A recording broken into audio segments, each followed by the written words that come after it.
আসসালামাইকুম আসসালামু আলাইকুম। আজকে খুবই গুরুত্বপূর্ণ একটা বিষয় নিয়ে কথা বলবো।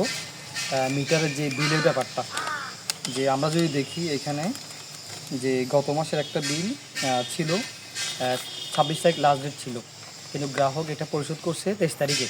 কিন্তু সর্বশেষ পর্যায়ে গত মাসের বিলটা এই মাসে এসে দেখা যাচ্ছে, এই মাসে অর্থাৎ 30 তারিখে পেড হওয়ার কারণে গ্রাহকের প্রায় 30 টাকার মতো এখানে জরিমানা আসছে। তো আসলে এই দায়ভার কার?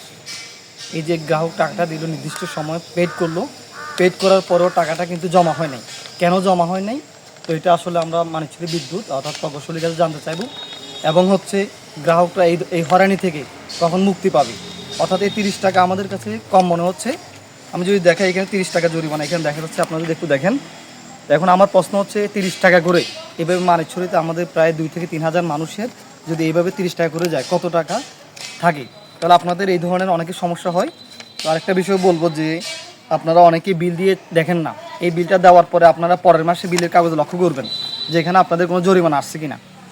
আর আপনারা সকলকে প্রশ্ন তুলতে হবে, আওয়াজ তুলতে হবে যে আপনাদের মিটার রেটিং দেখে যে বিলটা অ্যাকুরেট হচ্ছে কিনা।